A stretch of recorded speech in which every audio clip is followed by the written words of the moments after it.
물레방앗간의 첫사랑. 일장 물레방앗간에서. 봄이었다.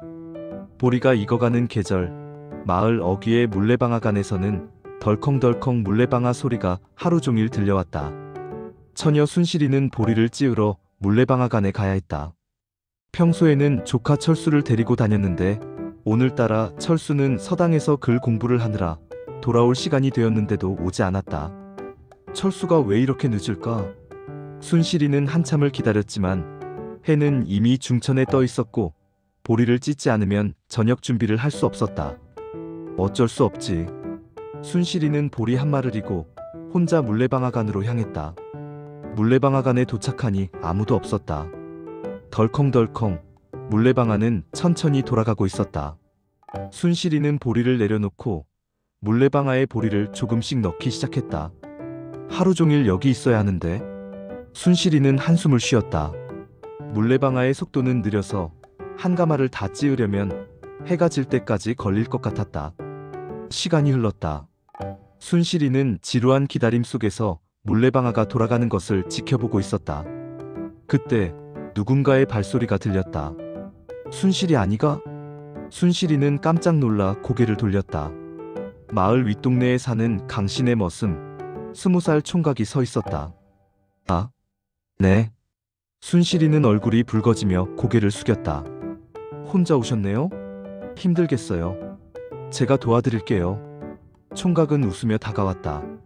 아니에요, 괜찮아요.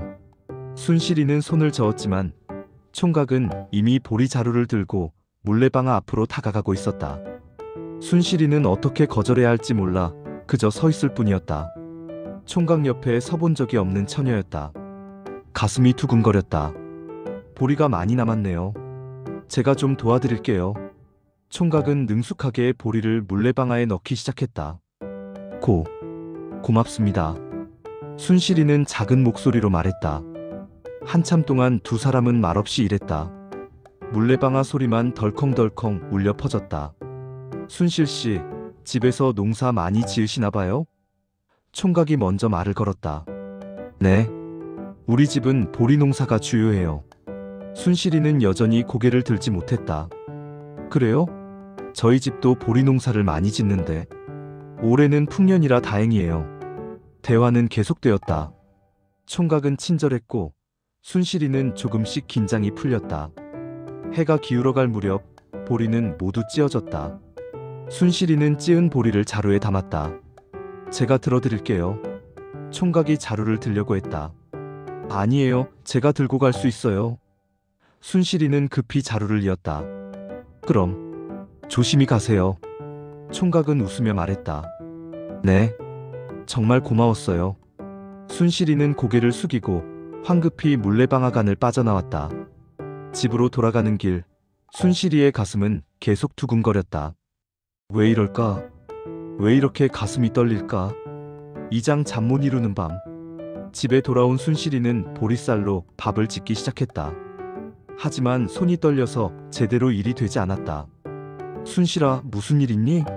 얼굴이 왜 그렇게 빨개? 어머니가 물었다. 아니에요, 어머니. 더워서 그래요. 순실이는 얼버무렸다. 저녁을 먹을 때도 순실이는 밥맛이 없었다.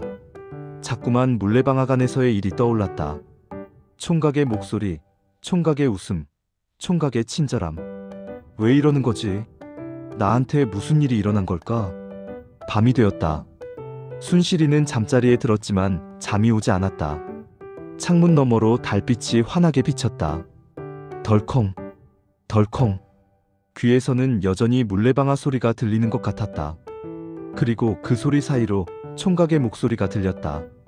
제가 도와드릴게요. 순실이는 눈을 감았다. 하지만 눈을 감으면 더 선명하게 총각의 얼굴이 떠올랐다. 이러면 안 되는데.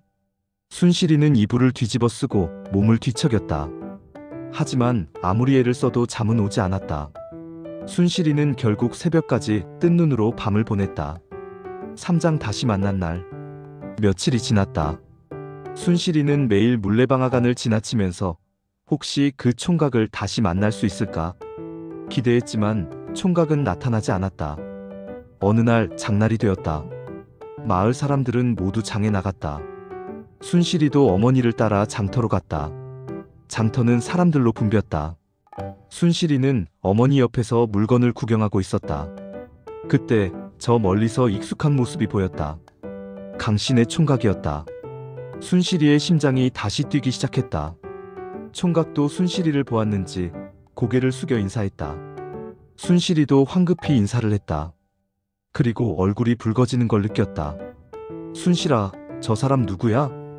어머니가 물었다. 아, 강신의 머슴이에요. 저번에 물레방앗간에서 도와주셨어요. 순실이는 작은 목소리로 대답했다. 어머니는 잠시 순실이를 바라보았다. 그리고 아무 말 없이 다시 물건을 구경하기 시작했다. 하지만 어머니는 알아차렸다. 딸의 얼굴에 띈 그 표정, 딸의 목소리에 섞인 그 떨림을 어머니는 알아차렸다. 사장 어머니의 마음. 집으로 돌아가는 길, 어머니는 말이 없었다. 순실이도 조용히 뒤따라 걸었다. 집에 도착한 후 어머니는 순실이를 불렀다. 순실아, 어머니한테 할 말 없니? 순실이는 고개를 들지 못했다. 네. 어머니 말해보렴. 어머니한테는 뭐든지 말할 수 있잖니. 순실이는 눈물이 글썽했다. 그리고 조심스럽게 입을 열었다. 어머니, 강신의 총각이 자꾸 생각나요. 어머니는 한숨을 쉬었다. 하지만 화를 내지 않았다. 어머니도 알았어. 네 얼굴을 보니 그럴 줄 알았지. 죄송해요, 어머니. 하지만 제 마음을 어쩔 수가 없어요. 어머니는 딸을 꼭 안아주었다. 괜찮아. 사람의 마음이란 게 원래 그런 거란다. 하지만 네 아버지는 어떻게 생각하실지 모르겠구나. 저도 알아요. 아버지는 머슴과의 혼인을 허락하지 않으실 거예요. 그건 어머니가 한번 이야기해 볼게. 하지만 약속은 못하마. 오장 계절의 변화. 계절이 바뀌었다. 봄이 지나고 여름이 왔다. 순실이는 여전히 강신의 총각을 잊지 못했다. 가끔 장터에서 스쳐 지나가며 인사를 나눴지만 그뿐이었다. 더 이상 가까워질 수 없는 두 사람이었다. 어머니는 아버지에게 조심스럽게 이야기를 꺼냈지만 아버지는 단호했다. 안 된다. 우리 딸을 머슴과 혼인시킬 수는 없어. 어머니는 더 이상 말을 하지 못했다. 순실이에게 미안했지만 아버지의 뜻을 거스를 수는 없었다. 순실이는 점점 말이 없어졌다. 집안일을 하면서도 밥을 먹으면서도 멍하니 있는 시간이 많아졌다. 어머니는 딸이 안쓰러웠다. 하지만 어찌할 도리가 없었다. 육장 아버지의 과거. 어느 날 어머니는 용기를 내어 다시 아버지에게 말했다. 여보, 우리 순실이가 정말 힘들어해요.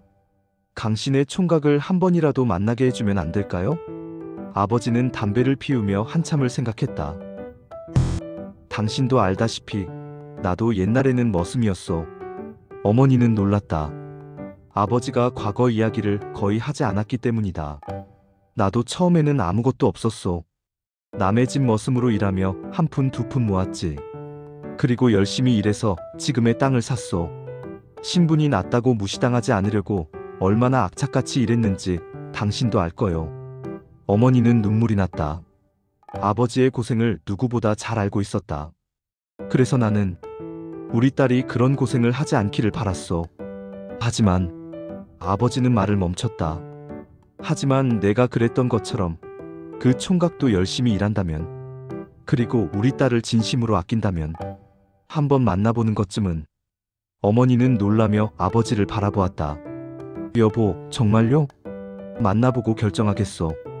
그 총각이 정말 우리 딸을 소중히 여기는지 직접 확인하고 싶소. 7장 첫 만남. 며칠 후 강신의 총각이 순실이네 집을 찾아왔다. 깨끗한 옷을 입고 손에는 작은 선물을 들고 왔다. 총각은 긴장한 얼굴로 대문 앞에 섰다. 아버지는 마루에 앉아 총각을 바라보았다. 총각은 정중하게 인사했다. 안녕하십니까? 강신의 집 막내 머슴입니다. 들어오게. 아버지의 목소리는 엄숙했다. 총각은 조심스럽게 마루에 올라앉았다. 우리 딸을 좋아한다고 들었네. 네, 그렇습니다. 자네는 지금 머슴일세. 우리 딸과 혼인하려면 어떻게 할 작정인가? 총각은 잠시 망설였다. 그리고 진지한 표정으로 말했다. 저는 지금 아무것도 가진 게 없습니다. 하지만 열심히 일해서 반드시 제 힘으로 살아갈 수 있도록 하겠습니다. 순실이 씨를 평생 소중히 모시겠습니다. 아버지는 한참을 말없이 총각을 바라보았다. 그 말을 믿어도 되겠나? 네. 제 목숨을 걸고 약속드립니다. 팔짱 아버지의 시험. 아버지는 총각에게 조건을 제시했다. 좋아. 그럼 자네에게 1년을 주겠네. 1년 동안 열심히 일해서 독립할 수 있는 기반을 만들게. 그리고 우리 딸을 어떻게 대할 것인지 보여주게. 총각은 고개를 숙였다. 감사합니다. 반드시 보여드리겠습니다. 그날부터 총각은 더욱 열심히 일했다. 새벽부터 밤늦게까지 쉬는 날도 없이 일했다. 강신의 주인은 총각의 성실함을 보고 감탄했다. 너는 정말 대단하구나. 이렇게 열심히 일하는 사람은 처음 본다. 순실이도 변화했다. 총각이 열심히 일하는 모습을 보며 자신도 더 부지런히 일했다. 가끔 장터에서 만나면 두 사람은 조심스럽게 미소를 나눴다. 말은 많이 하지 않았지만 서로의 마음은 더욱 깊어졌다. 구장 1년 후, 1년이 지났다. 총각은 열심히 일한 덕분에 작은 땅을 마련했다. 강신의 주인도 총각을 높이 평가하여 일정 부분을 독립적으로 경작할 수 있게 해주었다. 어느 날 총각은 다시 순실이네 집을 찾아왔다. 아버지는 마루에 앉아 총각을 바라보았다. 어떻게 되었나? 네, 이제 저도 조금이나마 땅을 가지게 되었습니다. 아직 부족하지만 가족을 부양할 수 있을 정도는 됩니다. 아버지는 고개를 끄덕였다. 그래, 수고했네. 그럼 이제 한 가지만 더 묻겠네. 네, 말씀하십시오. 자네는 가족을 어떻게 생각하나? 총각은 진지하게 대답했다. 네. 가족은 제게 가장 소중합니다. 그렇다면 순실이도 소중하게 대할 수 있겠군. 물론입니다. 제 목숨보다 소중하게 모시겠습니다. 아버지는 잠시 생각에 잠겼다. 그리고 천천히 입을 열었다. 좋아. 하지만 조건이 있네. 네. 무엇이든 하겠습니다. 자네는 지금 머슴 신분이지만 내 딸과 혼인하면 내 집안의 사위가 되는 거야. 자네가 독립할 수 있을 때까지 내가 도와주겠네. 하지만 게으르면 안 돼. 열심히 일해서 가정을 꾸려야 해. 감사합니다. 반드시 열심히 하겠습니다. 아버지는 처음으로 미소를 지었다. 좋아. 그럼 혼인 준비를 시작하세. 10장 혼례. 그해 가을, 순실이와 총각은 혼례를 올렸다. 마을 사람들은 모두 놀랐다. 순실이네 집안이 머슴과 혼인을 허락하다니. 하지만 혼례를 보고 나서는 모두 축하했다. 저 총각, 참 성실해 보이네. 순실이랑 잘 어울려. 요즘 세상에 신분이 뭐가 중요한가? 사람됨이 중요하지. 혼례 날, 순실이는 한복을 입고 아름답게 단장했다. 총각도 깨끗한 옷을 입고 당당하게 서 있었다. 덜컹, 덜컹. 멀리서 물레방아 소리가 들렸다. 순실이는 그 소리를 들으며 생각했다. 그곳에서 우리가 처음 만났었지요. 총각도 같은 생각을 하고 있었다. 그랬소? 그때 당신이 얼마나 당황하던지. 당신도 떨고 계셨잖아요. 두 사람은 함께 웃었다. 에필로그. 세월이 흘러 순실이와 남편은 마을에서 존경받는 부부가 되었다. 열심히 일한 덕에 넉넉하지는 않아도 부족함 없이 살 수 있었고 자식들도 건강하게 자랐다. 마을 사람들은 이 부부의 이야기를 자주 했다. 신분이 뭐가 중요한가? 사람 됨됨이가 중요하지. 순실이네 아버님이 참 현명하셨어. 겉모습이 아니라 본질을 보셨지. 두 사람이 참 잘 어울려. 서로 아끼고 사랑하며 사니. 어느 날 순실이는 물레방아간 앞을 지나다가 멈춰섰다. 예전 그 자리, 예전 그 물레방아. 덜컹, 덜컹. 물레방아는 여전히 천천히 돌고 있었다. 순실이는 미소 지었다. 그날의 두근거림, 그날의 떨림이 생생하게 되살아났다. 그때 그 용기가 없었다면, 어머니께 말씀드리지 않았다면, 아버지께서 현명하게 결정하지 않으셨다면, 순실이는 고개를 저었다. 과거를 가정하는 것은 의미 없었다. 중요한 것은 지금, 여기, 이 행복이었다. 집으로 돌아가는 길, 순실이는 흥얼거렸다. 옛날 어머니가 불러주시던 노래를. 그리고 생각했다. 사랑이란 결국 신분의 높고 낮음이 아니구나. 서로를 진심으로 아끼고 함께 삶을 만들어가는 것이구나. 물레방 안은 오늘도 천천히 돌고 있었다. 그리고 그 옆을 지나는 사람들의 삶도 천천히, 하지만 확실하게 앞으로 나아가고 있었다. 이야기가 전하는 메시지. 이 이야기는 우리에게 소중한 교훈을 전합니다. 첫째, 사랑은 신분이나 조건이 아니라 진심에서 시작됩니다. 순실이의 첫사랑은 화려한 조건에서 시작된 것이 아니었습니다. 물레방앗 안에서 보리 찢는 것을 도와주던 소박한 친절, 그 속에 진심이 사랑의 씨앗이 되었습니다. 둘째, 진정한 용기는 자신의 마음에 정직한 것입니다. 순실이가 어머니께 자신의 마음을 고백한 것, 어머니가 남편에게 그 이야기를 전한 것, 그리고 아버지가 세상의 편견을 넘어 결단한 것 모두가 용기가 필요한 일이었습니다. 셋째의 현명함은 본질을 보는 눈에서 나옵니다. 아버지는 머슴이라는 신분이 아니라 성실하고 열심히 살아가려는 그 사람의 본질을 보았습니다. 과거 자신도 그렇게 시작했기에 더 깊이 이해할 수 있었습니다. 넷째, 행복은 함께 만들어가는 것입니다. 혼례 후 두 사람의 삶이 항상 쉽지만은 않았을 것입니다. 하지만 서로 의지하고 함께 노력하며 행복을 만들어갔습니다. 오늘날에도 여전히 사람들은 외적인 조건으로 사람을 판단합니다. 학벌, 직업, 재산, 외모. 하지만 이 이야기는 우리에게 묻습니다. 무엇이 진정 중요한가? 물레방아처럼 천천히, 하지만 꾸준히 돌아가는 삶. 겉모습이 아닌 본질을 보는 눈. 진심을 알아보고 존중하는 마음. 그리고 함께 행복을 만들어가는 노력. 이것이 바로 이 옛날 이야기가 오늘을 사는 우리에게 전하는 메시지입니다. 시청해주셔서 감사합니다.